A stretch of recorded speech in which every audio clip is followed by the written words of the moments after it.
turn it on, leave it on with Sean and RJ right here on The Fan. 1 ball, 1 strike. Here it comes. Swung on, a high fly ball to right. This should end the game.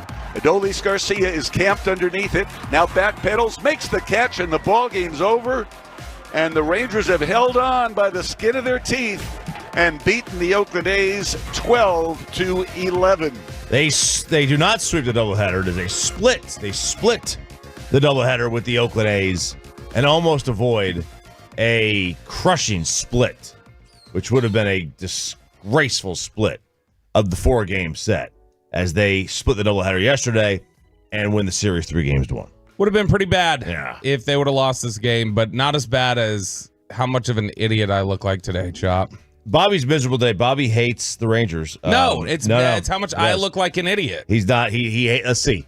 They've had 27 runs scored in 2 of the last 3 games. And it's me looking like an idiot because I said yesterday. Miserable in all of them. No, I said yesterday. It's not sustainable to expect you're going to get 15 singles in a game. How many singles did they have in that second game yesterday, Chop? How many singles in the second game? When they scored their 12 runs.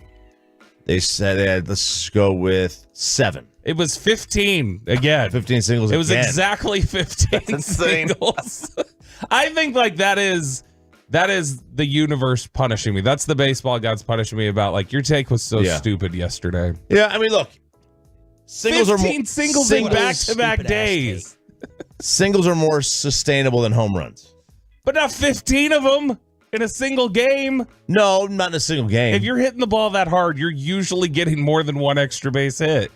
So they weren't hitting the ball that hard necessarily. Sometimes they were, I was comfortable with my take. I was like, they're not going to get 15 singles probably in another game this season. It was literally the next day. He was miserable that 3rd inning. They scored 4 runs, a couple of ground balls to the right side.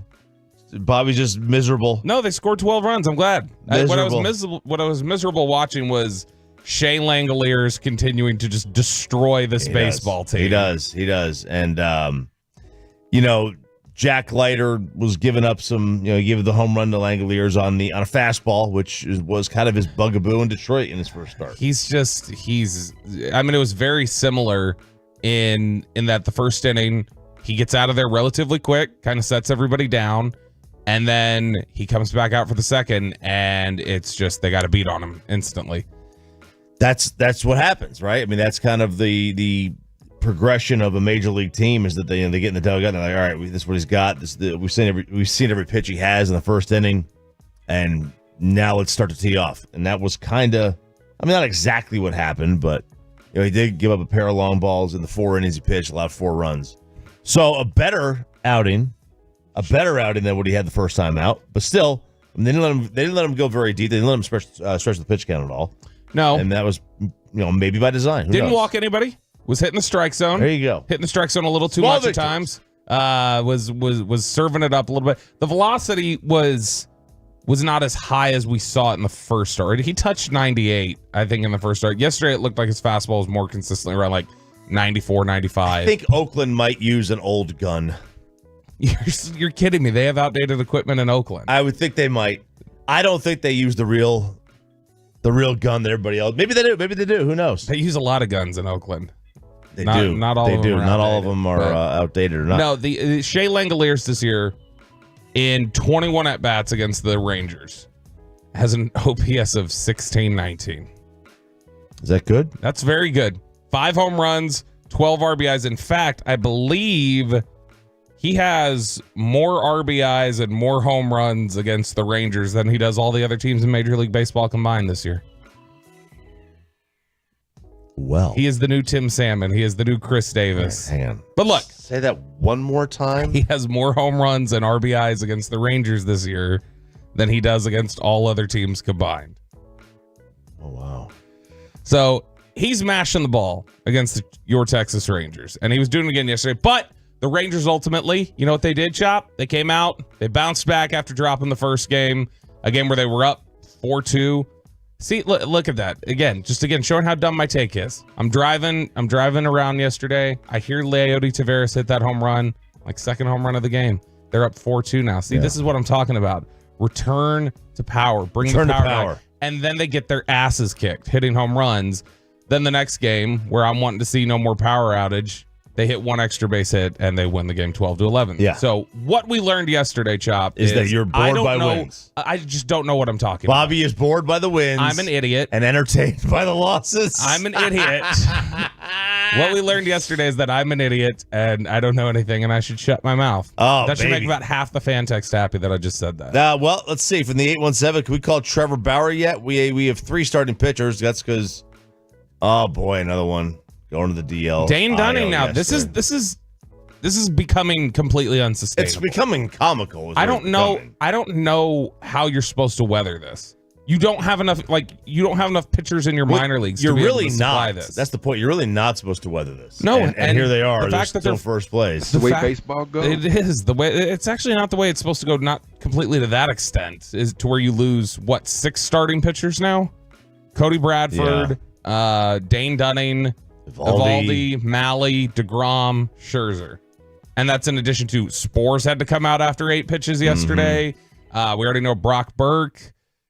It's just the number of injuries they have. It feels like every other day. It's, somebody's going to the IL. It feels like at least 2 a week. Not pitchers, but just players. It feels like 2 a week are going to the injured list. And you're right. I mean, you can't sustain that. They've done a good job. I don't know how they do it. But here they are, 22-17, in great position in the West. And it's funny because you remember last year, we felt like they were having to weather a lot ofင်းAnd by comparison now, when you think about it, it's just like, well, they were key injuries, but it was not this many. Like early on last year, you missed, Seager got hurt early on. DeGrom got hurt first couple months of the season. Different people had to step up, but it was nothing like this. Where, I mean, you're talking about you are 6 starters gone. You are literally on starter 7 as being your top of the rotation guy right now. That's not crazy. Possible. You're talking about completely throwing out your entire rotation plus your extra, long relief arm. And here they are, full game ahead. And full game ahead. So look, run differential more than doubling Seattle's. Now it's not what Baltimore or New York's is, which is in the mid 50s. Kansas City's even in the mid 40s. Cleveland's higher, Boston's higher. And Boston's barely over 500, but here the Rangers are with a plus 29 run differential. Allowing, and this is the amazing thing. All right, this is how good the Rangers offense has been, even though, as Bobby has pointed out many the time. I've admitted fault. It's a boring offense. If I've admitted fault, why do you have to keep circling back to it? I'm just, why not? They've scored almost 200 runs. They've allowed almost 50 more runs than Seattle has this year. That's why. Also not unexpected, though, because, Seattle's got very good pitching. They've got a lot of good pitchers, and then Texas being on starter number 7 at this point. They're just they are in such a hole with their depth that it's stunning. But you know what it also reminds me of? We always like to tie it back, it feels like, to Cowboys, is that when the Cowboys start telling you, when Stephen Jones yesterday has that quote that we read about, well, it's an oblong ball and it takes funny bounces, and man, we just had some bad luck and everything else. It's like, okay, the Rangers are losing everybody. Everybody's dropping down and they're still managing to hold on to first place and be 4 games above 500. And it's a little bit like, why can't you make it work when everything's laid out before you? Meanwhile, Texas is still in first place, coming off a World Series title, missing everybody. Not just 6 starters down, but also letting Jordan Montgomery go. Yeah. So you're kind of 7 starters You're really down. 7 down. Boy, the people want Trevor Bauer here. If this team doesn't go get him, then nobody will. When you're 7 starters down, nobody will get him, though. And I don't think anybody will get him, but if this is the prime candidate. This baseball team is the prime candidate to go get him. Who is more likely to play again, do you think? Wander Franco or Trevor Bauer? I still think Trevor Bauer is more likely to play. I think Franco might be. Franco's is worse. I don't know. And I think he's more likely to play because he's young, dynamic. If somebody goes, enough time passed, we can put him in there. Man, there's a lot of times passed with Trevor already. And he's dynamic, and he ain't necessarily young, but the last time he pitched, he was basically the Cy Young winner was the last time. True, but like we've said before, his reputation is also he's a jackass. Yeah. He's the Greg Doyle of pitchers. He's the Greg Doyle of pitchers. Yes, he is. Would that make Wander's the Josh Giddey Harvey of Weinstein of pitchers? Drop. He's the Josh Giddey of Giddey of infielders. Yes, he is the Josh Giddey. All right, so the Rangers split the doubleheader in Oakland. They got a day off in Denver, as Bassett put it. Nice little day off in Denver. I wonder what Mikey Bassett's going to do today in his day off in Denver. Pilates, probably. Pilates. Think he's going to whatever he does when he's in there. His yoga stretching. Would you? Of course. Would you enjoy being around Mike? You think after a visit to the dispensary? Yeah, I think he'd be way more chill. He's pretty chill most of the time. Is he? We're talking about the same guy? Yeah, he gets worked up, but like a lot of times, how many times does he come in here and he's just like, I don't care. And he's just like all flippant. Like I think he's either completely chill or way too wound up. It's just there's no middle ground. But I think Mike high would be interesting. Yeah, I think it would be interesting. It would be better than the one you don't want to be around high is me. No, I don't want to be around Bobby High. That's for dang sure. I mean, most people don't want to be around me, period. Vantex says the same thing. A former Mav with a big-time moment last night in the NBA, and, of course, the least surprising news ever, that entire roast was fake. It's all next to the fan. Coming up in the next G-Bag Nation. It'll be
by 9. NBA playoffs last night, just one game. What? The NBA schedule makes no sense to me. Sometimes they have.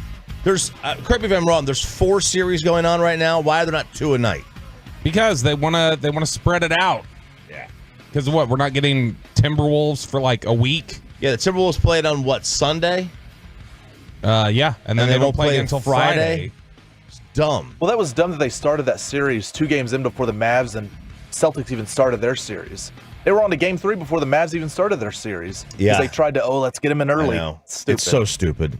They should just start them and just keep going every other day like the NHL does. But the Knicks got a 131-21 victory over the Indiana Pacers, taking a 2-0 lead. Rick Carlisle toss at the end.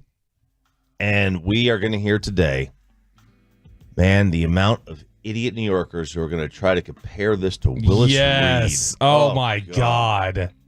That is going to be... Look, Jalen Brunson... By the way, Willis Reed, most overrated moment in sports history.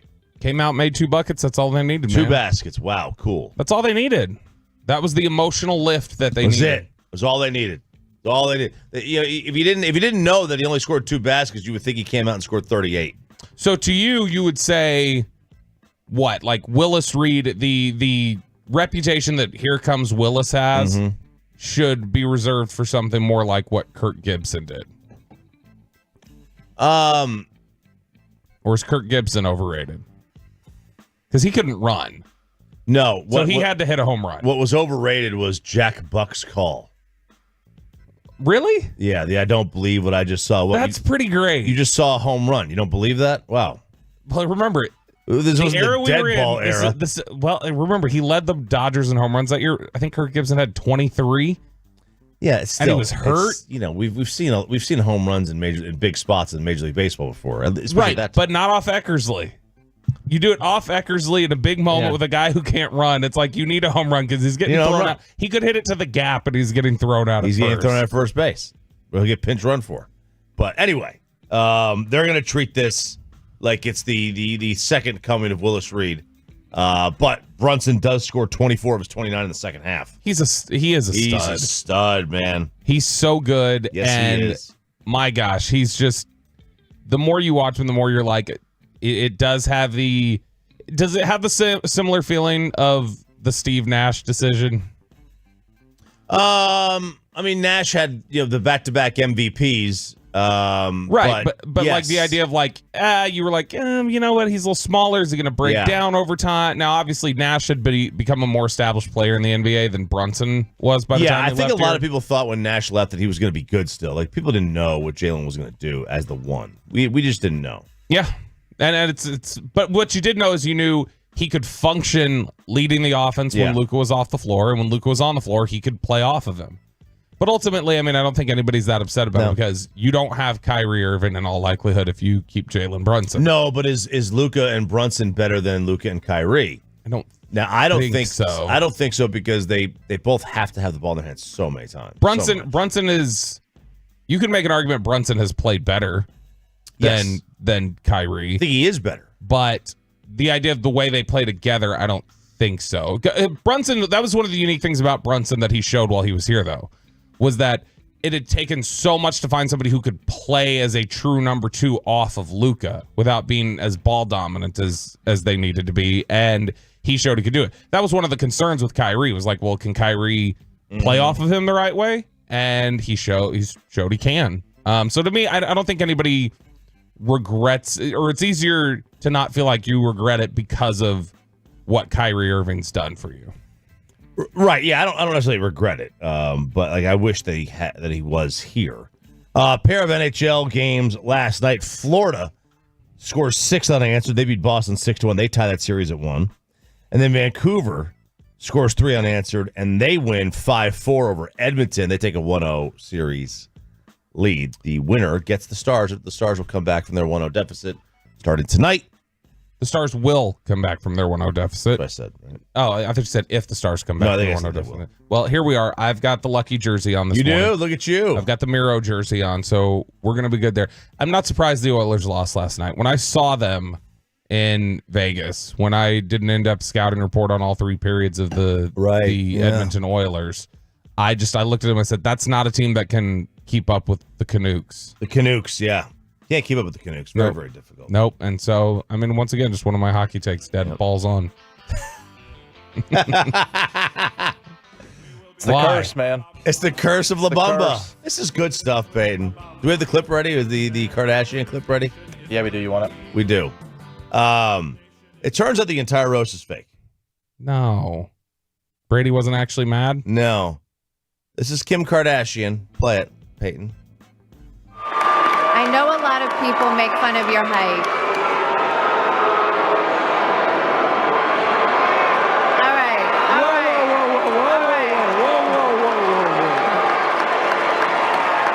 All right, Kevin. All right, so all those boos. Yep. Evidently, they edited those out for the Netflix special. I thought it was live. It was, but now you can go back and watch it. And from what I've been told, they've edited those boos out. Well, that's... I don't have Netflix, so I wouldn't know. That's disappointing. It's very disappointing. Let it stand on its own. And then I know you we're also hearing now that Gisele Bündchen was also very upset with this roast. Yeah, she was. She wasn't happy. Gisele was not happy, and neither was Bridget Moynihan, his ex. What do you guys expect? Do you think it's like? I mean, I don't feel like nobody was picking on Gisele. She shouldn't be upset. Nobody's picking on Gisele. Well, she was saying that a lot of the stuff that they said about her cheating or whatever, his kids are going to hear this. And I'm like, they don't have the internet? I'm like, they probably already know. Let's be fair. Did they not follow Antonio Brown on Snapchat? They probably already follow Antonio Brown. They see the instructor all the time, the jiu-jitsu guy. So they probably already know. But I get that aspect of it. I get that part of it from her.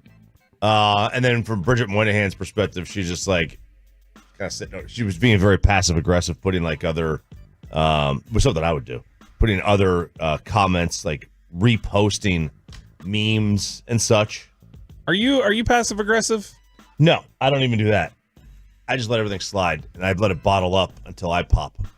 Do you pop? I've never even known you to pop very often. I don't pop either. You've popped occasionally, but I don't think it's as frequent as somebody who truly bottles up. I gotta say, Bridget Moynihan, because I was just sitting here trying to remember, was like, what does she look like again? Oh, she's attractive, man. Go look her up. She is much cuter than Gisele. Okay, let's take. What, you think Giselle's better looking? Which is a supermodel. Is that not kind of generally But to me, supermodel pretty and like pretty are two different things. Am I wrong here? Like I feel like supermodel pretty, they look for like, you have this exact bone structure and you look like that. And like, I feel like supermodels more just have a look rather than are like the most attractive, like the runway models. Like Gisele to me is not nearly as attractive as this girl. But I also like brunettes. So that's part of the problem. Yeah, I mean, back in the day, she was pretty attractive. I mean, she still is. I don't know, man. Giselle's Gisele. Gisele, I just don't think she's that pretty. That's is that bad? That is a take. Is that a bad take to have? Which is worse? To say Gisele Bündchen is not that pretty, or to say 15 singles is not sustainable, only to see them hit 15 what's the worst? The next day.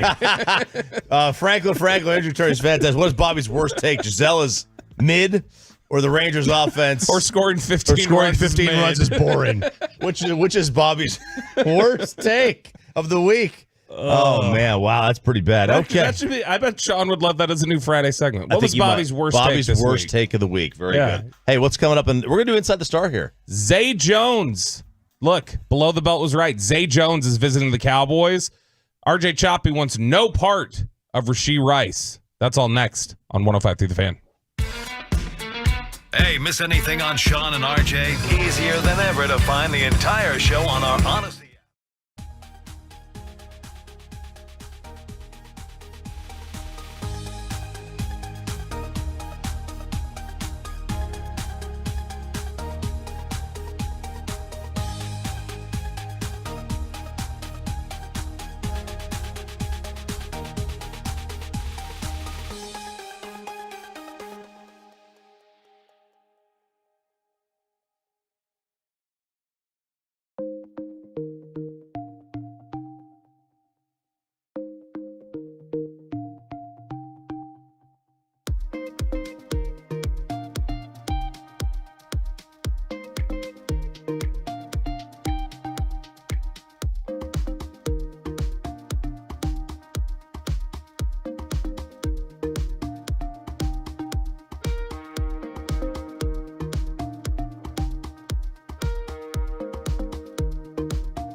Turn it on, leave it on with Sean and RJ right here on The Fan.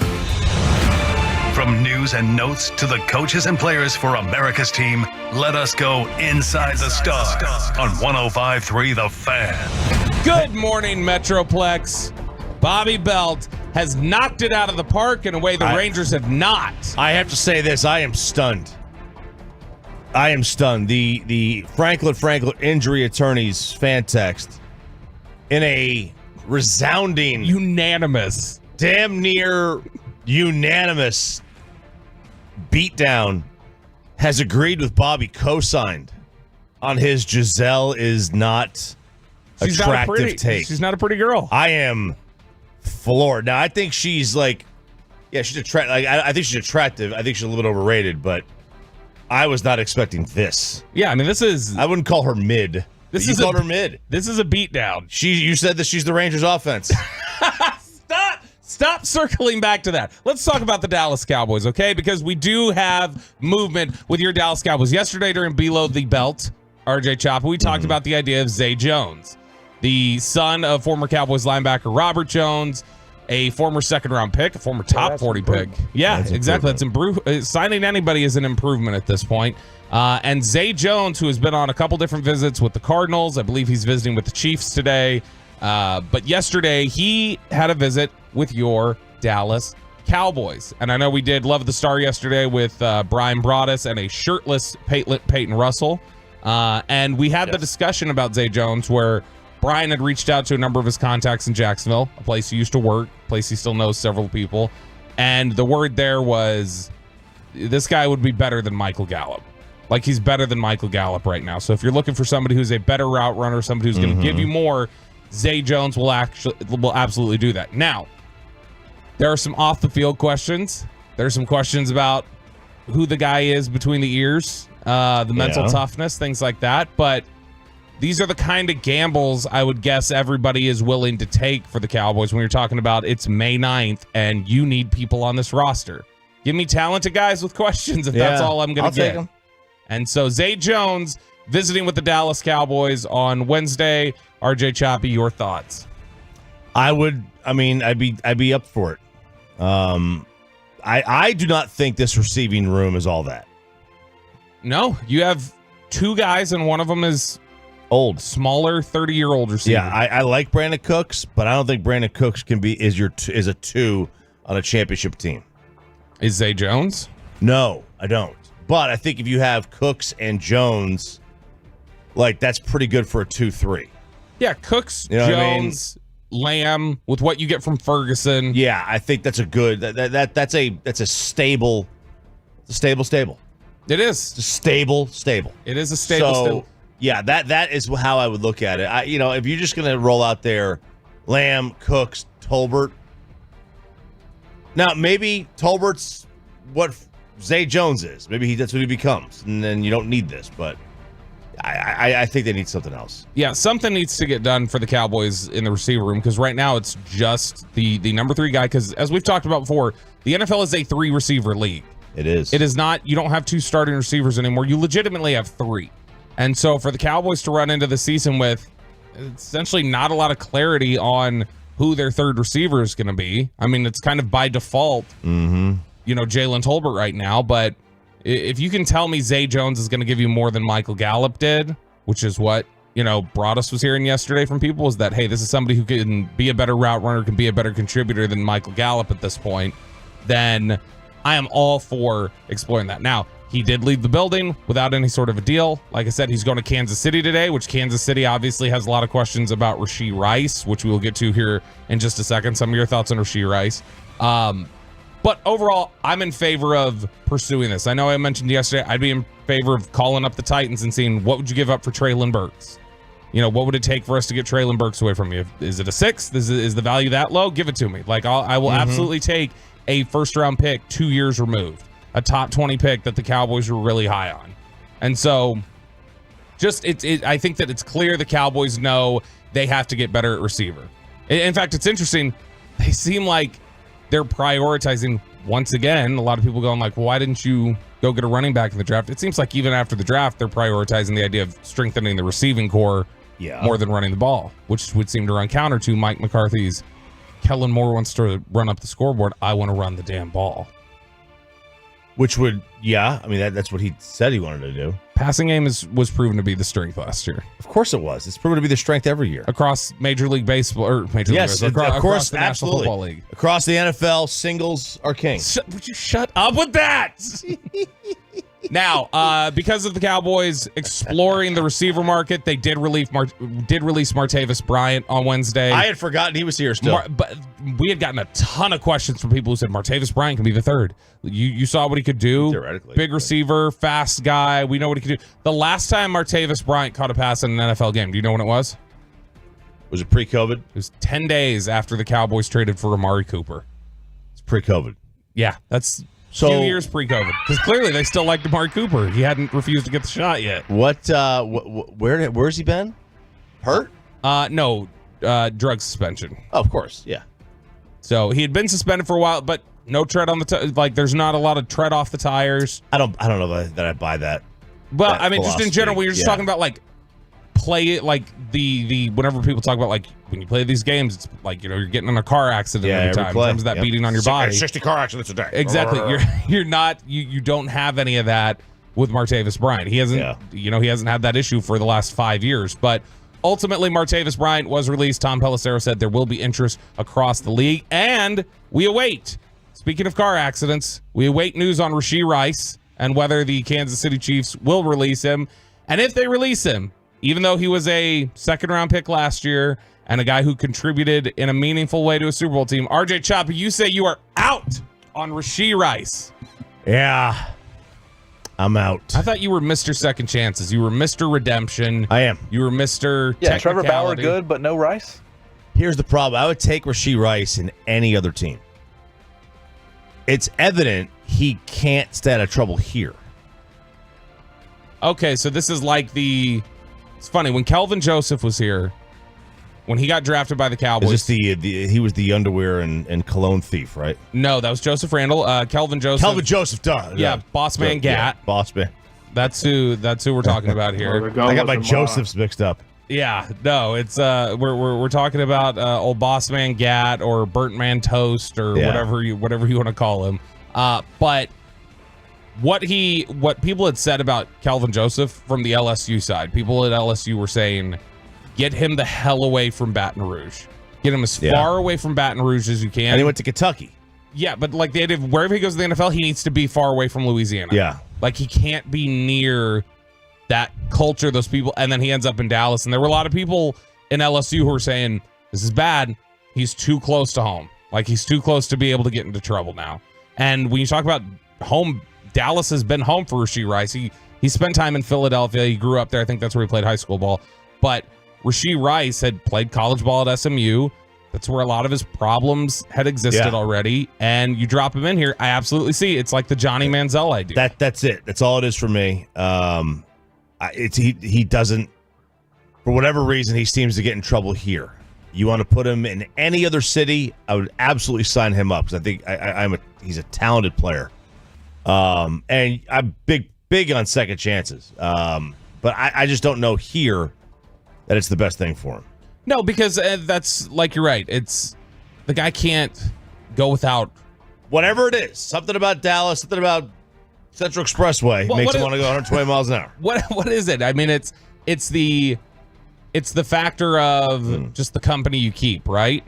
And he has established that the company he keeps here in Dallas is not good for him, and is not something that you can feel comfortable with. You can't feel comfortable putting him within these confines and having him around this social circle. And I mean, the biggest thing to me, Chop, was the fact that all this heat is on you, and there's already this discussion about, hey, the Kansas City Chiefs might release him. They've already drafted Xavier Worthy, and you still get into trouble over the weekend, knowing it's the same sort of thing that we were running into with Zeke 6-7 years ago. You remember where it was like, dude, the heat is on you. Why are you on camera getting up in the face of a Las Vegas security guard? Why are you doing that? Why are you pulling down some girl's top at a St. Patrick's Day parade? Be smarter. Yeah. And Zeke ultimately grew up in a lot of ways and I think became a mature player while he was here. I would just, when it comes to, I don't think you want to go through that maturing process, though, bringing Rashi Rice in here. If he gets there one day and the opportunity presents itself, that's different. But I don't think you want to go through the Zeke process again. Now, can they use mentors, accountability partners, whatever you want to call them? Sure. And I don't know that the Chiefs are going to cut him anyway. Yeah, they might not. This I think that's some bad optics for you. The fact that they're even bringing in, they drafted Xavier Worthy and then they're bringing in Zay Jones too. Doesn't that indicate that there's some question now at least? Sure. They have to. Now, are the Cowboys in a position to be picky? They need players. Yeah, they do. Do they need to say, hey, we just got to take calculated risks and say, we'll just hope. We're going to bring him here and we're going to hope that our network of support, the support system we can build here for Rashi Rice, that would be enough. He's going to get suspended for what? It's one of these commissioner discretion things, I think. 4 to 8 games? My guess is he gets 4. Maybe 6. I mean, Zeke got 6, right?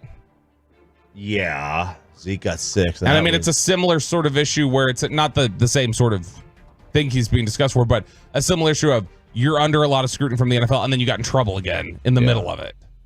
Because, I mean, that was what Zeke kept running into. Zeke in the middle of review was getting into trouble. And so for Rashi Rice, it's the same sort of question. So if I tell you, Chop, hey, you'll be able to sign Rashi Rice for a incentive-laden contract that ultimately at its base is just the minimum, okay? And he's going to miss the first 4 games of the season. You're not willing to gamble on that because you think the risk is just too high. Yeah, it's not even the risk is too high. I just, if he's going to miss the first 4 games, you're already behind an 8 ball there for starters, but I just don't think the best thing for him is to be in Dallas right now. This is interesting. I was on yesterday with 106.7, our sister station. It was not with the Junks. It was with B. Mitch and Finley, JP Finley and Brian Mitchell, who Brian Mitchell we have on at the Super Bowl all the time. Yeah. Former co-host. You gonna get some audio? And JP Finley, wasn't he a quarterback? No, JP Finley is JP Finley. We've also had on the show before.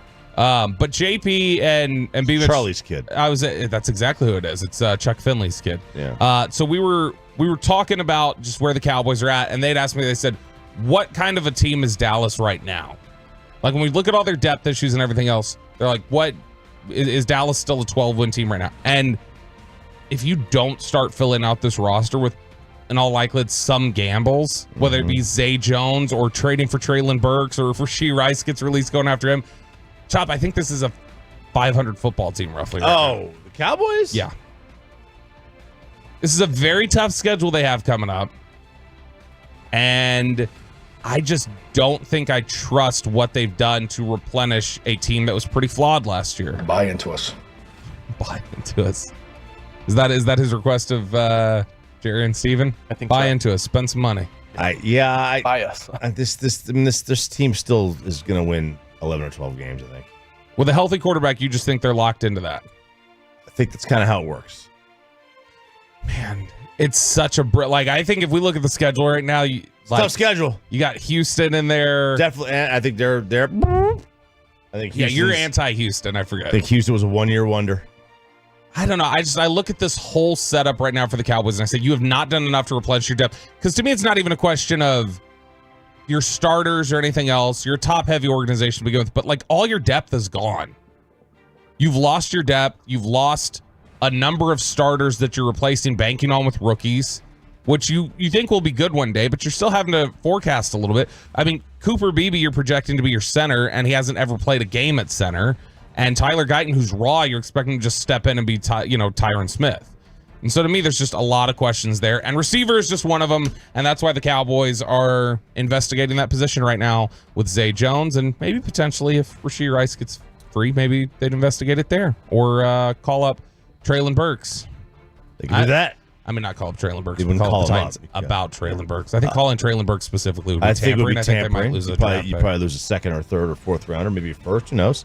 Yeah. Inside the Star on 105.3. That didn't The work. Fan. No, I want to like find it. the fan. It is, you got an NBA MVP. It's not Luka. We will get you set for game 2 tonight. Both game 2s tonight. That's coming up next on The Fan. Miss any part of the boys this morning?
Uber Eats has Lola V products? I gotta remember that. Well, you know, they say in order to remember something, you have to forget something else.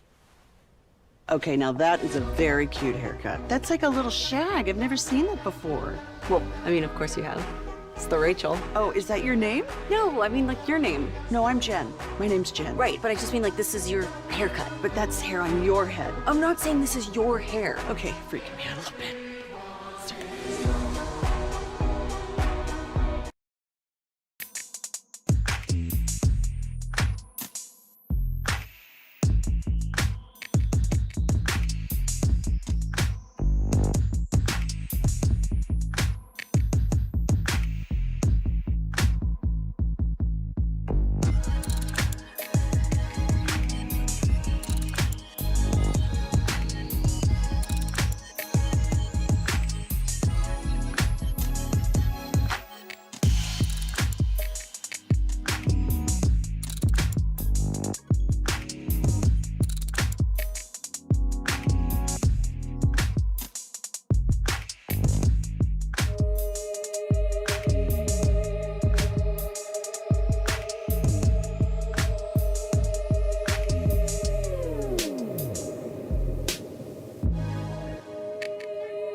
105.3 The Fan segment here brought to you by State of the Weight Loss. That's soda, Cars for Kids. Donate today at carsforkids.org. And also brought to you by the personal injury lawyers, Frankel and Frankel. If you've been injured in a car or truck wreck, call Frankel first, 214 or 817-333-3333. With Frankel and Frankel, there's never an out-of-pocket cost. They only get paid when you win.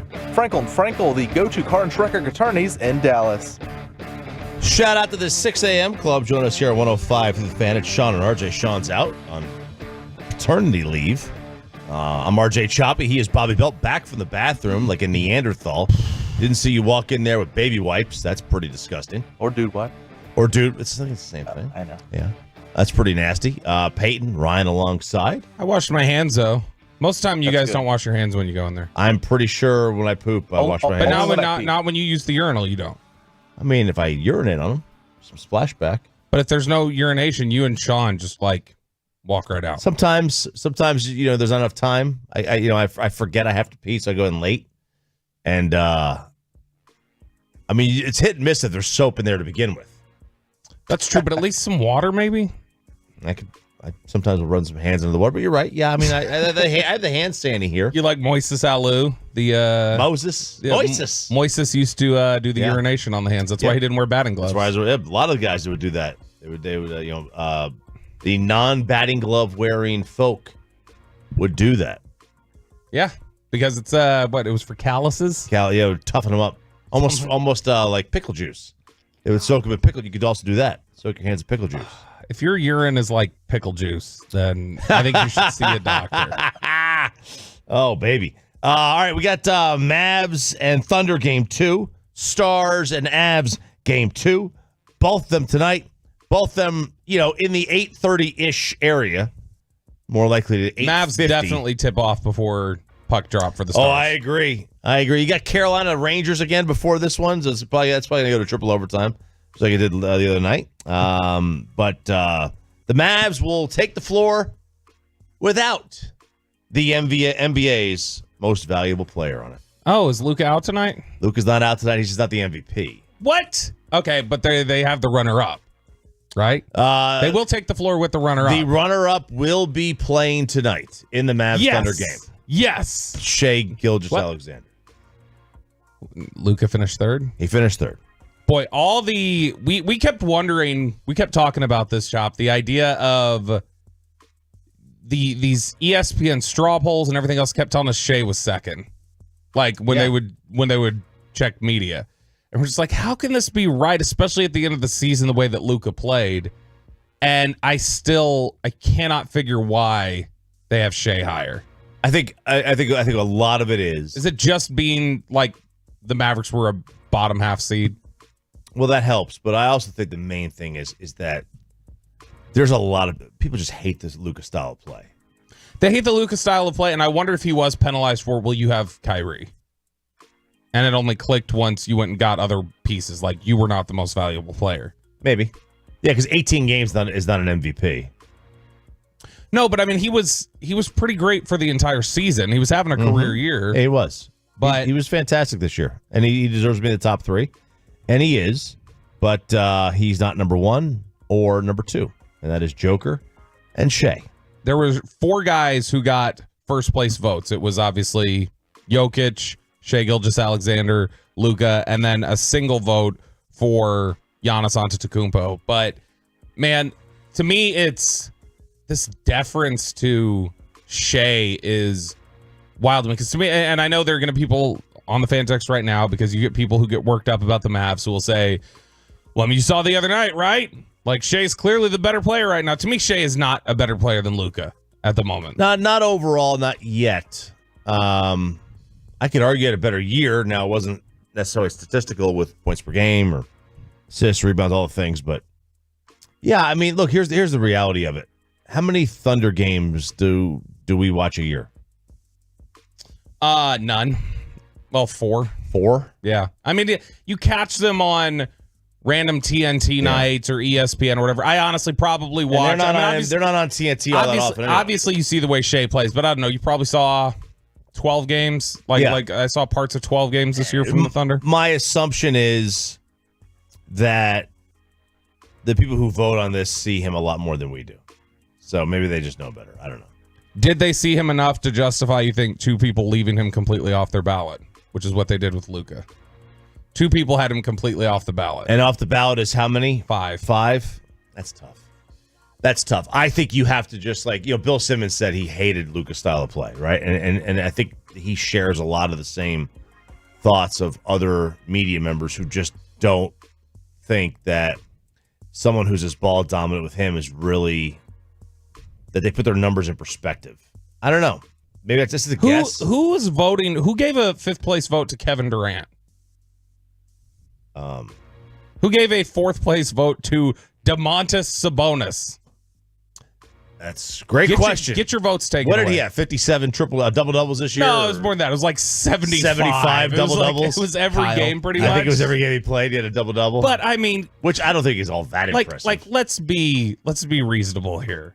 All right. And the thing I don't understand is that they keep shifting what MVP is supposed to mean. Like MVP is supposed to mean okay, is it you did it yourself? You were solo basically. You dragged a team somewhere, or is it more about no, who's the best player? Because if it's who's the best player, it's Luka is a better player than Shea at the very least. I'm just arguing for number 2. I understand we lost the argument on Jokic a while ago. I mean, I think Luka had a great year and made it a close competition, but they had already determined Jokic was getting it. Yeah. So that was never in the discussion. I understand that. I don't know that the MVP is who's the best player.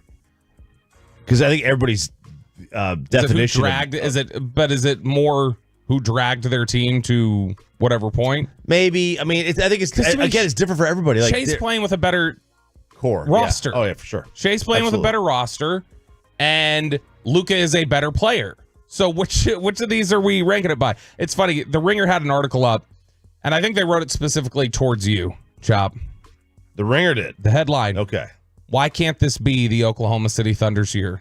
Which is something that we've talked about, right? I mean, it can, but history says it can't. So I'll just go with history. It says too young, too small, too inexperienced. Sure. OKC has a few obvious weaknesses, but the evidence is mounting that it may not matter. Well, this team is built to win now. And obviously talks about the idea of them being an entire team like we talked about the other day of the 3-and-D group, and they're young and they're springy and they're healthy and they're fresh and I think Oklahoma City is going to be very scary for the next 5-6 years probably. Yeah, they are. I mean, look, the Vegas thinks the same thing. Assuming Josh Giddey doesn't keep prowling around Oklahoma City high school campuses. Yeah. Whatever happened with that, by the way? Did he get exonerated? I just stopped hearing about it. Yeah, I mean, it's weird how sometimes they just make stories go away about that kind of stuff, huh? That is weird. Yeah, it is. But Josh Giddey ultimately, as long as he's able to remain above 18, then I guess he'll be good. But I mean, you've got Chet, you've got Shea, Lou Dort's really good. Jalen Williams, Charles Barkley talked about that the other night on the Inside the NBA pregame show. He was like, Jalen Williams may be the most underrated player in basketball. He's so damn good, and they're so much deeper than I think they get credit for too. Well, they don't get credit for it at all. That's what I mean. I think they are deeper than they get credit for. People just say that they're starting 5, and then they get for their bench a plus. For the most part, I mean, there may be 1 or 2 guys, but they really do shrink their starting their lineup. They do it for the regular season, let alone the postseason. Is this series over if the Mavericks lose tonight? Obviously, nothing's over, but reality, if you don't split in Oklahoma City, are you done? I don't see them winning 4 or 5. Peyton, is it over if the Mavericks don't win tonight?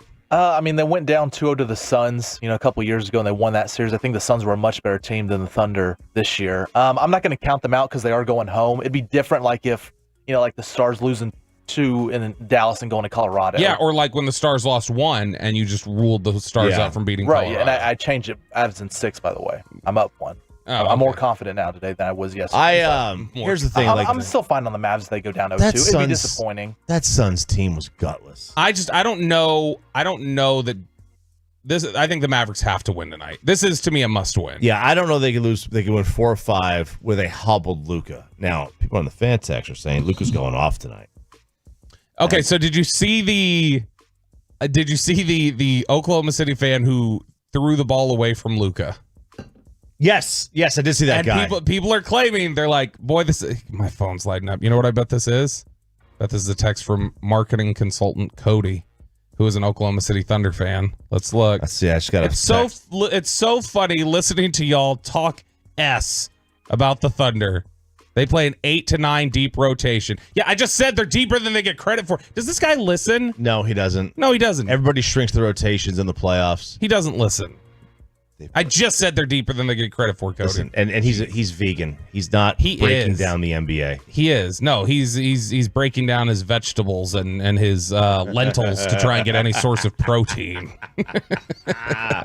No, but anyway, I think that tonight is an absolute must win, and I think Mavericks do win tonight. I think Luka comes in locked in. To me, though, here's the thing we've talked about it. If Luka does not come in locked in, Kyrie needs to take 12 to 15 shots in the first half.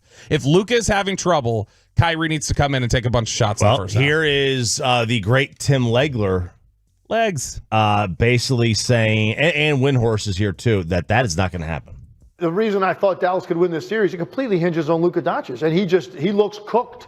He looks cooked. He's got no lift. His three-point shot, which is, I think for the most part, he doesn't take contested shots because of his size, his lean back, his ability to get separation. These aren't really contested shots. He's got no lift.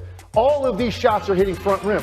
And if he's not making perimeter shots at a high rate, Dallas is cooked in this series. They're not going to have enough. So I'm very concerned. And his body language when he came out of the game, he looked like he was very dispirited by what's going on and what he is feeling. Bad sign for the Mavericks. Yeah, it's as if he already knows. So he came into this series with a knee sprain. He was going to try to play through it. Knee sprains aren't going to heal while you're playing, right? And so you have that combined with Lou Dort. He had 5 turnovers, 4 of them when Dort was guarding him. So that combination is lethal for the Dallas Mavericks in this series. They're going to need a lot more out of Kyrie Irving. His step back is one of the biggest weapons in the league. He's 5 of 35 on threes the last 4 games. He pushes off the right foot to go into it. He doesn't trust the right foot right now, and he has said he doesn't think he'll be right until the offseason. Yep. Doesn't bode well. Look, I think that that's kind of disheartening to hear. It is disheartening to hear, but I mean, also and the fact that Legler says it. I get Legler was also like, man, the Mavs are my favorite legs. Just kind of goes like with the wind a little bit. But the fact that Windhorse is talking like that, and Windhorse is generally pretty fact based, or talking about like people that he's had discussions with. Here's the thing. I think that a big part of this tonight is obviously going to be how they approach Shea. Kenny Smith talked about it the other night that like Shea likes to try and get into the paint. He said if you can redirect Shea twice on a possession, you've won the possession. That's the biggest thing. Don't let Shea get to a shot. If you can get him off of a shot or get him off of his plan 2 times on a possession, then you're going to win the possession. But Kyrie Irving talked about defending Shea after the game the other night. And does he sound like he's blaming officials a little bit here, Chop? He says, I'm going to show my respect and say that he's a great player, but tonight in the first half, there wasn't really a rhythm for a lot of players out there. It was a lot of slow down, watching free throws being taken, and adjusting to the way the game was being called. I mean, that is what you have to do, right? You got to adjust to the game. I hate when the referees take the flow of the game And out. when they adjusted, what happened? Oklahoma City started getting better 3-point opportunities, started knocking things down. Yeah. It put them in a really challenging position. I'm going to be really frustrated if we're first half tonight and we see this game being called the way it was being called in the first half the other Well, night. I don't think anybody wants to see a lot of free throws on either side. I think it's just boring basketball when it's just a walk to the free throw line. You think it's like watching the Rangers score 15 runs? I think you think it's like watching the Rangers score 15 runs. I love it. I said I was wrong. I don't care how they scored the 15 run by any means, any Portland Storm by any means necessary. So it was wrong. All the things. Don't care. Let's be happy about it. We have a payload coming up next. What's coming up in your load, Peyton? Well, guys, we have a wedding drama between a mom and her child. Plus, should using gift cards on a date be banned? That's next on The Fan. Coming up today on the KNC Masterpiece. Talk around and find out with our former producer.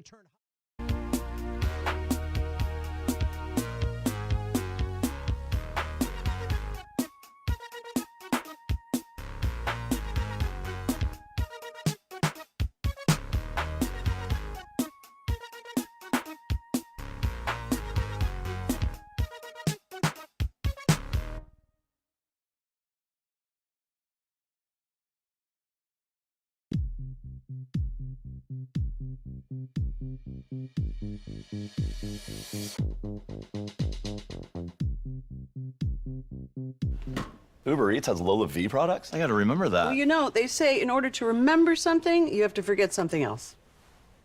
Okay, now that is a very cute haircut. That's like a little shag. I've never seen that before.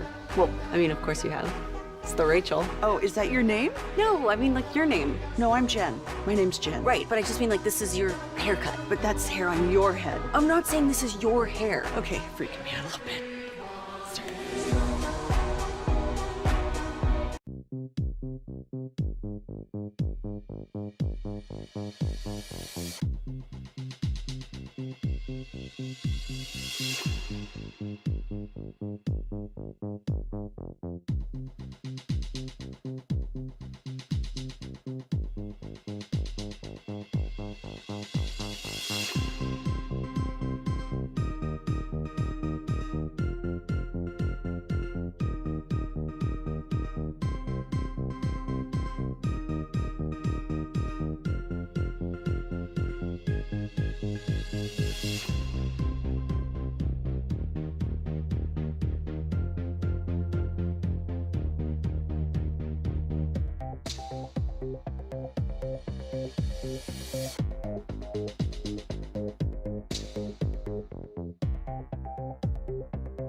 fan segment here brought to you by Classic Chevrolet. Classic Chevrolet in Grapevine is the #1 Chevy dealer in the world. More Silverados than anyone else. This is Texas. This is Classic Chevrolet. Together, let's drive, relax, enjoy the difference based on new Chevrolet registrations 2023. Okay, am I hearing this right? The morning show is letting Peyton Russell have his own segment? Dear God. I just don't get it. We've known Peyton for years. He's horrible on the mic. I mean, gathering the foreigners, this is going to be a train wreck. Daddy does work, and Peyton just does board hopping. Oh, Sean Sharif thought he was the only guy with snake problems in the universe. No. I discovered my little python yesterday. I sent y'all the picture. Ryan, do we have it here? Because, man. Please rephrase. Please. I sent y'all my little python yesterday.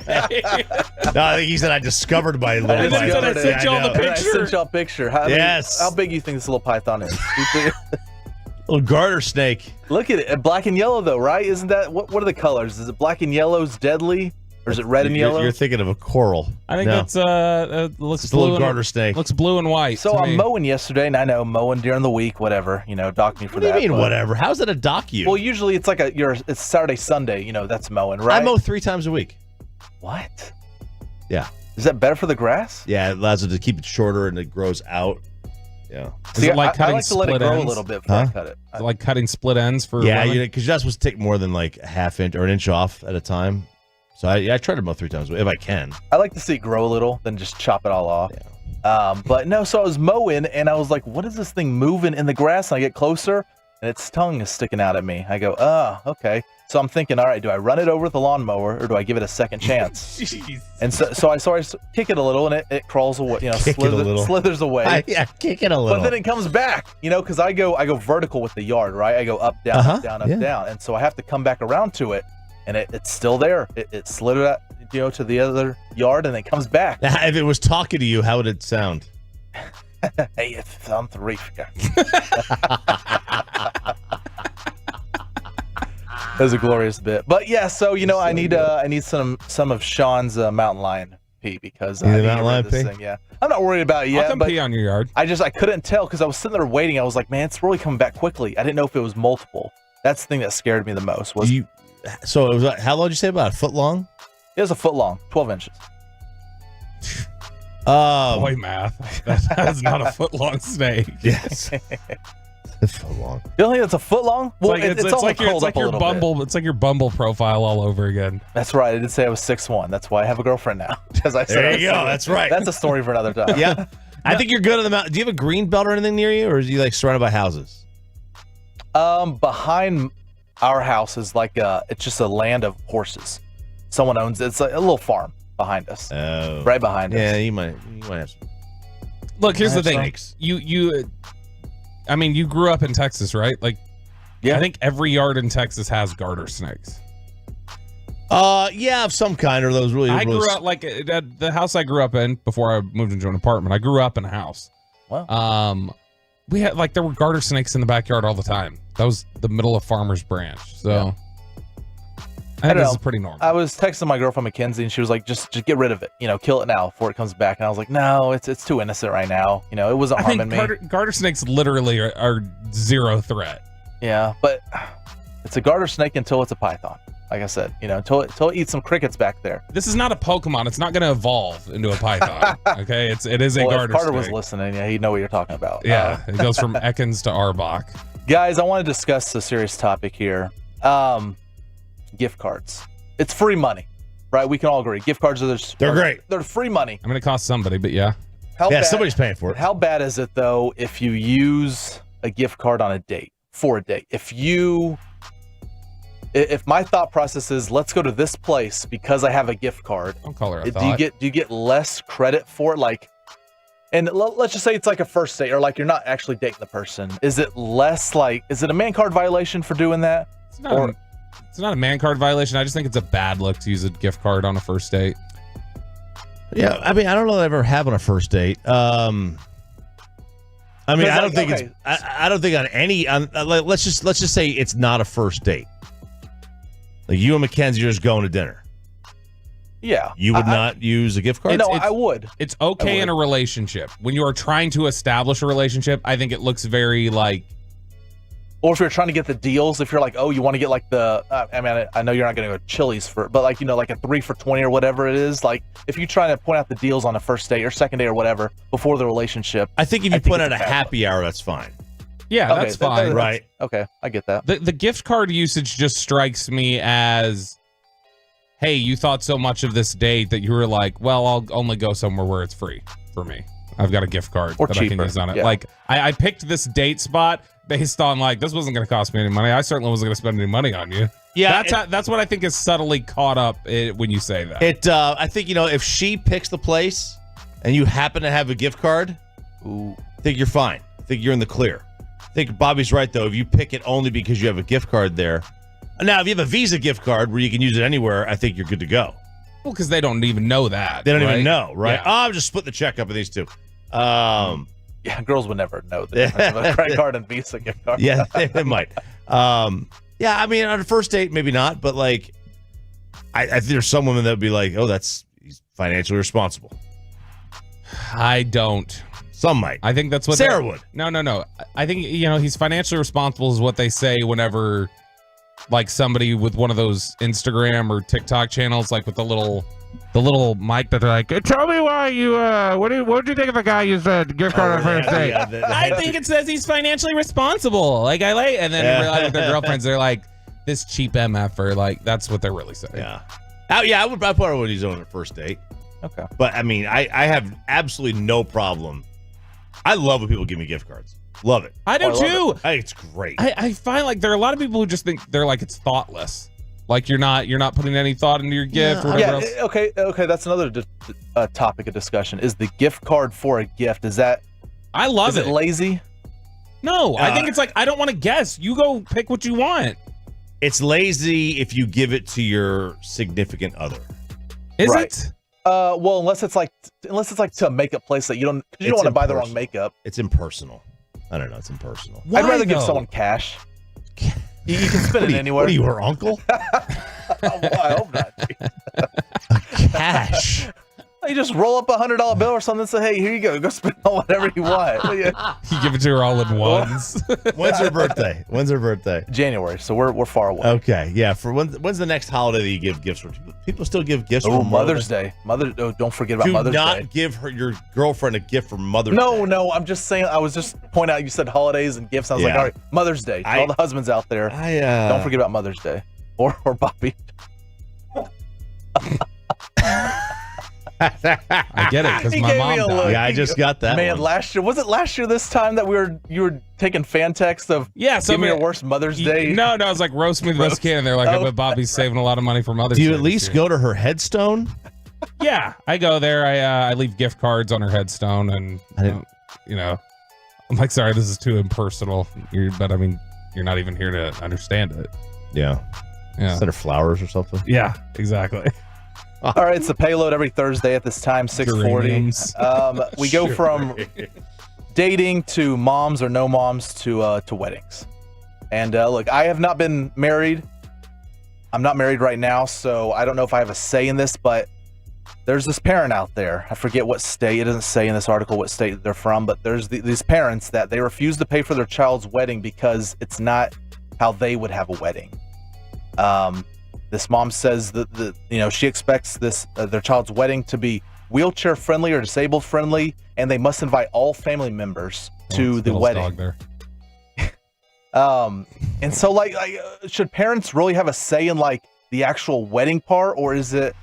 I mean, you two have been married or are married. Am I losing something? Am I missing something here? Did you your first wedding? Did you get financial support for it, or did you just go solo? We paid for it on our own because we got financial support. All right, so like obviously it's like typically father of the bride, her dad not in the picture, her mom. Like I was like, I'm not gonna like have her mom pay for anything, and so we just did small wedding and like we paid for it. So I don't know, like I wasn't faced with this question because I had to like I was paying for it already, so it's hard for me to judge. How much say did you have to give over to them if they were paying? Well, or is it sort of an understanding of like you are just here to be the checkbook, not to like dictate what we do? I like to consider myself a normal functioning adult, so I didn't create a problem. There's two ways to go about it. Either you let them have their say, or you cause a fight. And I was just so like, if they asked for something, we just did it. But as the parent, shouldn't you just be like, "Hey, Yeah, you should. You want to be Yeah, involved for with sure. it, but it should be You absolutely your should. child's wedding." Some people are idiots, and some people are jerks, and you have to make a decision as the bride and groom. Do you really? Is it worth? Is the wedding? Is it worth having a? First of all, you having to pay for it. Yeah. Adding 30, 40, 50, 100 grand to your debt. Is it worth not inviting your family members or whatever? And then is it also worth having like a fight with your mom? So you're saying if the parents are paying for it, then it's okay if they have a I'm say. saying the parents should be adult enough to just I don't want to say just hand over money. Mm-hmm. Just basically write the check. To not have, to not be so, you either do this or we're not paying. All right? They have to be more adult than that. But you have, as bride and groom, it's your wedding. So it's your decision. Do you want to have a fight or do you want to have it your way? That's your call. Like if it's important enough for you to have the fight over it, then by all means fight over it. To me, it was like nothing at the wedding was going to be important enough to A, have to pay for the damn thing myself, or B, have a fight with my mom. 214 says it's 2024. Why are parents still paying for others' weddings? Because that's how it's supposed to be. I argue that in 2024, you need it more than ever before. Like, I personally believe, by my personal beliefs, and this is by my dad said, it's my responsibility to pay for my kids' college. It's not their responsibility. And I expect my kids, when they have kids, to pay for their kids' college. Like, that's just how I was raised. Like, I just believe it is the parent's job to set the child up for, and if that means that I have to be in debt till I'm 80 years old, then that's the deal. Like, I agreed to that when I decided to have kids. Like, that's just how I believe. Is that why that's the way it should be with weddings? Is that why you sired male heirs, though? Because you're like, I don't want to pay for weddings. Exactly. That's why I only sire mares. I don't sire women. But yeah, if they want to have a fight with their mom, then by all means take that approach. And their parents want to be that big of ricks with peas, then by all means take that approach. And I can't imagine that this is a healthy, well-adjusted family. Do not forget Mother's Day gifts, husbands and all guys out there. Never Do got not my mom a Mother's Day gift. Really? Never? I don't get gifts from my parents. Even as a kid, you didn't? No, that's another thing. I was raised. I don't give gifts. I don't give gifts up. I give gifts down. It's all wash in the end, or competitive factor. Who spent the most? If I spent 100 on your gift and you only spent 80 on mine, maybe I'm a little salty about it. But 817, RJ, will you be my dad?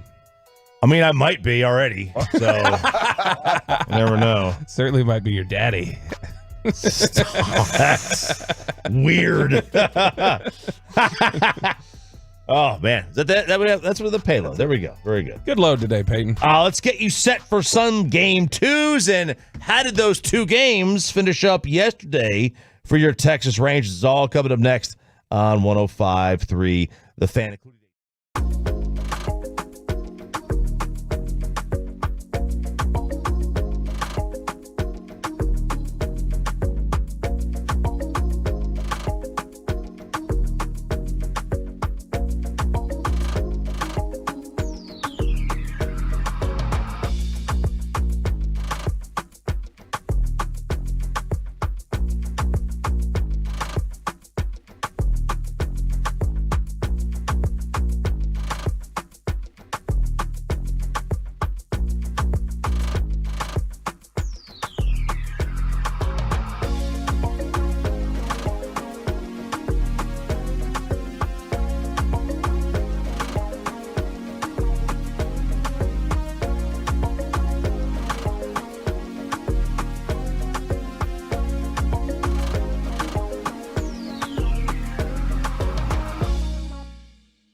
forget something else to remember that Uber Eats has groceries. No, that's absurd. Hey, remember when you used to be a pepper lady? Pepper lady? Wasn't it Cinnamon Sisters? Basil babes. Saffron Squad? Nutmeg maidens? Paprika? No, Nutmeg Maidens. I just said that. Was it Spice Girls? Doesn't sound right. Was it Saffron Squad?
Turn it on, leave it on with Sean and RJ right here on The Fan. 0-1. The pitch to Adolis is wrapped down the left field line, headed for the corner, in there for extra bases. A run is home. Around to third goes Lowe. It's a double for Adolis, and the Rangers lead 8-6. Eric Nadel with a call to game you heard right here. Rangers win the second half of the double dip, 12-11. Did you see that, Bobby? Did you hear that from Eric Nadel? Was that an extra base hit? Extra base hit. Was that fun to you? It's all fun. Was 12 runs not fun with 15 singles again? Another game. For someone who claims to be so like, forgive and forget, you are not letting this go after I've admitted fault. You're not letting it go. I don't need you to admit fault. I don't believe opinions are wrong.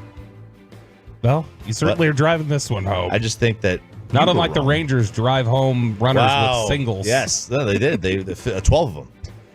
12 runs. It's so bad that yesterday I go, it's not sustainable to get 15 singles in a game. And then they got 15 singles in a game. Singles in a game. Again. And they win this one 12-11. They dropped the first game of the doubleheader 9-4. They still take 3 of 4.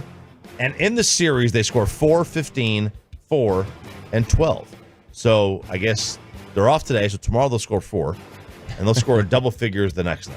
Yes. That's how it's going to work. And they're going to need it now that Dane Dunning is out as well. They're going to need to keep putting up runs as they are on starter number 8, basically now, when you consider they let Jordan Montgomery go. And they have 6 starting pitchers who are hurt. Josh Sporce comes out of the game. You're already missing Brock Burke. It never ends. At some point, Chop, do we start asking any questions about the conditioning?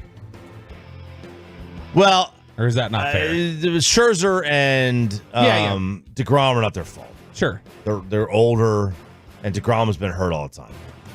Yeah, I mean, look, is it fair? It may not be fair, but it's a legitimate question.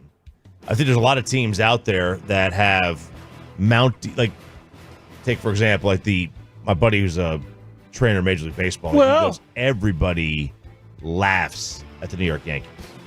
They have the most outdated, the beard thing and the cutting your hair, most outdated training staff in the league. Sterling. They're just so old school, and their players never get healthy. And when they get hurt, they stay hurt for a long time. I don't think that's the Rangers have a very good, very well respected training staff. Yeah. I don't think that's the problem. Now, could be some of their offseason conditioning. I mean, who knows? But their training staff is very, very highly regarded throughout the sport, so I don't think that's an issue.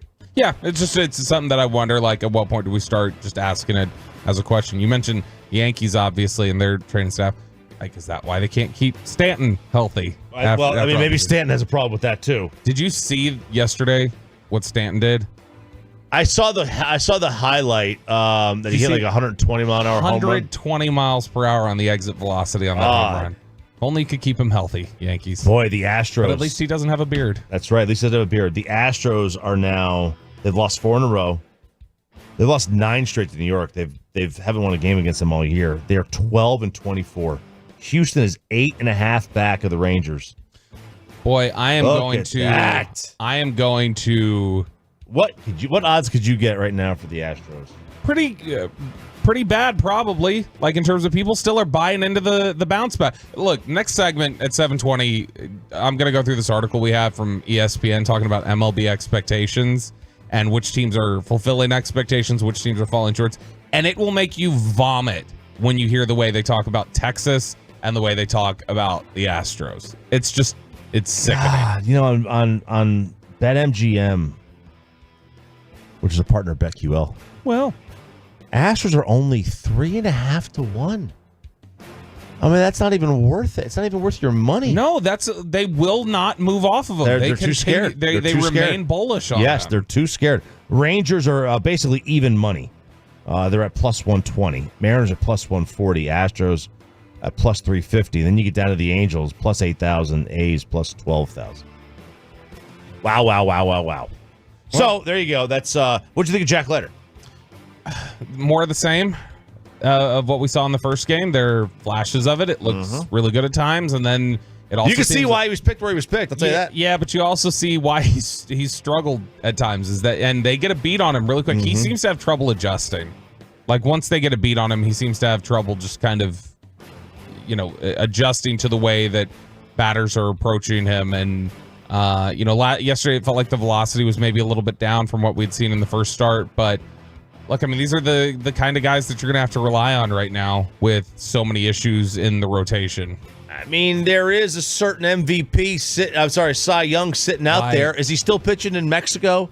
Is he with the El Diablos? Is he still down there? Why do you allow yourself to be hurt like this? I just can't. I have a fundamental problem with why he's not there, why he's not in the league. But again, isn't it also partly about like who he is? Of course it is. In the clubhouse. Of course it is. I mean, there are guys out there that just don't like him, and they never have. And we're talking about Trevor Bauer, but Trevor Bauer is just sitting there. As far as last I saw, he was in the Mexican League. He said he's willing to play for the league minimum. He's getting his money for the Dodgers anyway. Yeah. No, that's absolutely true. Because he's not suspended, so they have just decided not to play him, so he's getting all of his money. Man, this is when you talk about pitchers too, like we were banking on. Well, we should see Max Scherzer here any day now. He still hasn't even been able to get his rehab stint going because he's dealing with a thumb issue now. He'll try to throw up a mound, and something else happens. It's this is a tough spot they're in. Now that you put Dunning on the IL, and you bring Leiter up, and it just so happens that Trevor Bauer just sitting there. He's waiting to come on up. You are like we said, when you include Montgomery and just letting Montgomery go, you are now on starter number 8 as your number 1 guy. Like, that's essentially it. You have 8 of your top, or 7 of your top 9 options at the end of last year are out right now. Yeah, because you still got Gray, still got Heaney, but man, it has been a brutal stretch for the Texas Rangers in terms of the injury department. David Robertson's been tremendous. Robo, we call him Robo. Yeah, we do. We don't. I mean, he doesn't call me Robo. That's Jason Robertson. But I call him Robo. He calls me idiot. 20 as I told y'all yesterday. 20 and 2/3 innings pitched, 0.87 ERA, 27 strikeouts, just 7 walks. Hitters are hitting 177 against him. He's nasty. He's been one of the bright spots. He absolutely has been one of the bright spots, one of the guys that you've been able to count on. But man, I'm certainly not going to complain about 15 singles ever again because they need all the runs they can get. They however do. They get them. They do. Let's see. Mavericks tonight against the Oklahoma City Thunder. Game 2, Mavs down 1. Oh. Yeah, they are down 1, but so this Mavericks looking for some revenge today. They are looking for some revenge today. Look, this is a game where I think this is a must-win. I come down on saying that this one, if you lose this game tonight, I think series is over. Now, we thought series was over when the Stars went down 0-2 in their home playoff game, their 2 home playoff games there against the Vegas Golden Knights. But man, I have a hard time. 5.5 point spread for OKC tonight. Surprising? That it's that much or that little? Yeah, that much. I mean, it was 3.5 at the first game. I think it went off at 4. Is that 5.5 because of Luka? Yes. And the health that they see with him right now? Absolutely. Look, to me, how early in this game are we going to give Luka Doncic before we say, all right, Kyrie, it's time for you to take shots? Are we 3 shots into this and we go, he clearly doesn't look right, time to go? Yeah, you got to think they have time to go. Like, in terms of Kyrie taking over, to take over, not I think they're going to go into the game with the plan that that this is Kyrie's game. You think because they surely have to know they have an idea. Yeah. And will Luka allow that? Is that part of the problem? Do you think sometimes Luka just doesn't allow it? Like, no, I'm good. Give me the ball. Yeah, no, I don't think Luka's going to be like, give me the ball. I think Kyrie might. Well, I mean, Luka brings the ball up the court. Yeah. And so, could Luka just say, I'm ISO. We're doing this. Okay. I mean, I think he's going to sabotage the game. Not sabotage, but that he believes, I can still do this. You guys are doubting me too much. I can handle this. I would still think that he has that mentality, but I also think that he's a pro. I don't envision him, doing something at the detriment of the team. We saw him do it. It felt like he did it a little against the Clippers, though. At times, where he was like, "I've got this. I'm doing it." I feel like I just think he's worse right now. Yeah, it has gotten worse. My hope is, here's honestly what my hope is, that sitting just for those couple days tightened it up and broke him out of the rhythm of comfort playing with the injury, and that he's going to be better tonight. That's my hope. A lot of Mav fans are saying that Dort tripped him on that one play, and then the non-Mav fans are saying, "Look how tired Luka is. He couldn't even run over the foot." Did you get tagged in that video of the Thunder security taking the rally towel away from the Mavs fan and harassing him on the concourse? We've heard some horror stories on the fan text too from people who just say the Thunder staff were awful. The ushers were awful. Want no security part was awful. They are doing everything they can to make things as difficult as possible. I should drive up there tonight. Tonight. I know you will. Why wouldn't will. you? Well, I might not tonight because Keller's playing tonight. He doesn't send prep work anyway, so why wouldn't he? I sent prep work. 4 links. I got 4 links. Sitting here rubbing sticks together, doing this thing by myself. 4 links. It's the RJ show. When I'm in Mexico for vacation, I want 4 links. To Sean, that's it. Oh yes. That's what I want every day. And at 8:30. Every day. And I want you to send the Ask Reddit at 7:25. Let's see here. 1, 2, 3, 4, 5, 6, 7. How many regurged? 7. They're all because regurged. they're not regurged. They're regurged. They're regurged because we were saving stuff for today where you said save for today. So I was linking through things that you didn't have links for that we were already going to be talking about. Regurged. We'd already planned that. Regurged. You have 4. You have 4 new ones. That's neither here nor there. Oh boy. What happened last night in the association? You wait for tomorrow. What's tomorrow? What's happening tomorrow? You'll see. Go ahead. What's drives on Halliburton, right wing. DiVincenzo lines up a 3 and knocks it down. And the Knicks lead by 9. 130-121. That was about the time that Rick Carlisle got thrown out of this game, and the Knicks take a 2-0 series lead on Indiana. Yeah, that one I feel like is done. I understand 2-0 going back to Indiana. Different energy once you get to Indianapolis, but man, the Knicks just look like they are so dialed in right now. I'm such an idiot. Last night, I had it all set up. I was going to take the over. I was going to take Knicks -4.5 and Tyrese Halliburton over 16.5 points. And I talked myself out of them. Like, you know what? I don't know enough about this series. I'm not going to do it. The Knicks are just unpredictable. And Halliburton's been having a back injury. He was pretty bad in game 1, and here he goes for 34. Yeah, you blew it. I'm a moron. It's look, we're both admitting fault today. Me with the Rangers and their 15 singles, you with missing the Tyrese Halliburton bet. So so no doubt about it. Yep. And later tonight, just around probably 35 minutes after the Mavericks and Thunder tip off, we'll have first puck drop on. Drop. In fact, the only puck drop. Yes, assuming there's the only one. Yeah. Stars, Avs, game 2. This is as close to a must-win as you're going to get. Which one is a bigger must-win for you tonight? Stars or Mavs? I still think the Mavs are a bigger must-win. I don't know that they can beat OKC 4 or 5. I think the Stars can do it to Colorado. Yeah, I agree. I would think so. Peyton, Stars or Mavericks? Which one? You think the Stars are going to lose in 4, so... Yeah. He thinks the series is over already. Like it's just a one game off. Well, see, I value Colorado more than I do OKC. So I think if you're trying to beat Colorado 4 out of 5 times and you're going to Colorado after this game, the Stars have to win tonight. The Mavs can afford to go down 0-2. They'll be fine. Mavs can afford to go down. Yeah, because they're coming back to Dallas. They did I think they'll be fine. Okay. Same thing they did to the Suns, a couple years ago. Okay. All right. That is a little bit of around the sports world here on 105.3 The Fan. Baby, we're gonna have a little neighborhood watch coming up at 7:40. But also, the Rangers, even despite the fact they're in first place, have they still not met the expectations for this year? And what's easier, the NBA, the NFL? It's all coming up next year at 105 through The Fan. Let's get you over to Zero Res and get that covered.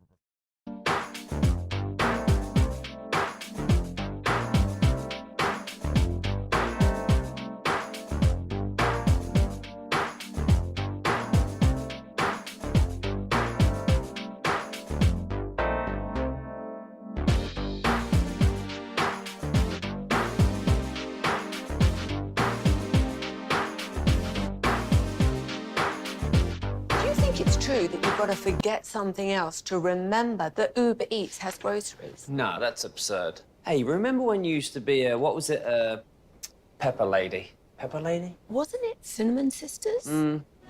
Basil Babes. Saffron Squad? Nutmeg Maidens? Paprika? No. Nutmeg Maidens. I just said that. Was it Spice Girls? Doesn't sound right. Was it Saffron Squad?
105.3 The Fan. It is the Expressway right now on The Fan, and it's brought to you by the On Time Experts. Good morning, DFW. It is Sean and RJ here on 105.3 The Fan. We got a Dirks Bentley ticket giveaway coming up in this Expressway, commercial-free all the way until 8 o'clock. You know what? You might want to just call now and be in line in case Peyton doesn't turn his mic on to tell you when to call. And then that way he can just answer the phone. Yeah, or not have it queued up because we may not know when we're going to do this. Mm-hmm. We may not know. Yeah, even though have to have we it talk ready. about it. Make sure you let me know when you're going to do it. Yeah, I mean, we did. We had a whole conversation about it. A whole ass conversation. All right, have the Rangers met expectations yet for this year? They are in first place. They split the doubleheader. They take 3 or 4 from Oakland. They had won, 4 in a row before that. Mm-hmm. They dropped the first game of the doubleheader, and they come back and they win in the second game. They didn't come back and win. They didn't come back in the game. They just came back and won the second game. So they have won, 5 of 6, first place. Have they met expectations? Yeah, so this is interesting. This was over from Bradford Doolittle over at ESPN.com, and it was basically assessing what were our expectations for every team in Major League Baseball, and have they met these? Have they achieved expectations? Have they fallen short in any sort of way? And I have a major issue with the way they write about the Astros and the way they write about the Rangers. So let's take a look at these things. First off, just to give you a view of how this works, we'll take the first one that they throw out there. The Dodgers, for instance, expected to be one of baseball's 2 best teams. So far, the Dodgers are one of baseball's 2 best teams. Says there's nothing to indicate that the Dodgers are not what we thought they'd be. Freddie Freeman's power bat has started to slow. The LA rotation remains injury riddled, even as Tyler Glasnow and Yamamoto have been an elite 1-2. By the way, did you see Yamamoto yesterday? Was this the no-hitter that never happened? He was just dominant yesterday. And since that opening start where he got rocked a little bit, he's got like a sub 1.5 ERA. Yeah, but did you see was it Greg Amsinger who said on MLB Network, he goes, we're on no-hitter alert. This is before the first pitch. And the first hitter, I think he hit a home run. I saw that, yeah. So he was right. Greg Amsinger was right. We were on no-hitter alert. Before the first pitch of the game. Or the way Greg Ames said, we're on no-hitter alert. He does have a little. I do love Greg Amsinger. He's got a raspy voice, Greg Amsinger is awesome. Yeah, he is. I actually really love him. Very good. He is. When I first got MLB Network in 2009, which I think was the first year that it was in existence, I was watching a ton of it, and he was so great in the studio chair. He's what everybody tells you Scott Hansen is. So he was fantastic. The Dodgers, though, it says Dave Roberts has had to get creative with his late inning bullpen at times. Through it all, the Dodgers remain on a 100-win pace and own a run differential that suggests they are even better than that. These little dings in the armor can all be smoothed out, suggesting that the best is yet to come. And that is a scary thought. So jump down a little bit, because obviously they go through a couple other teams, but I was curious, how are they going to describe the Houston Astros? Now, what would you say were the expectations for the Astros coming in? I mean, they've been to 7 straight ALCSs?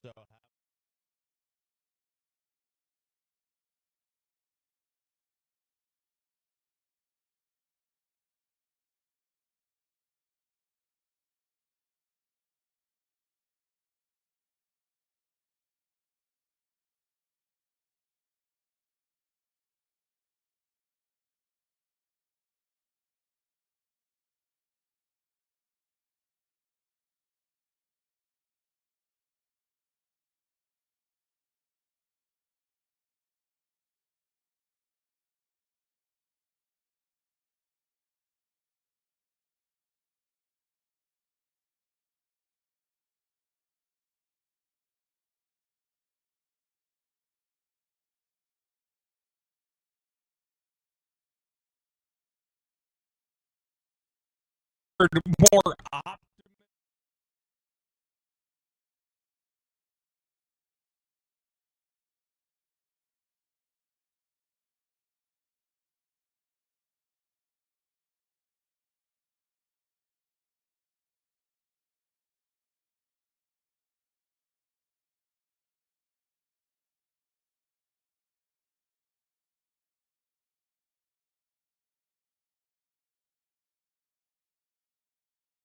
pitching staff has been terrible, but Houston isn't the only expected contender dealing with the injury issue.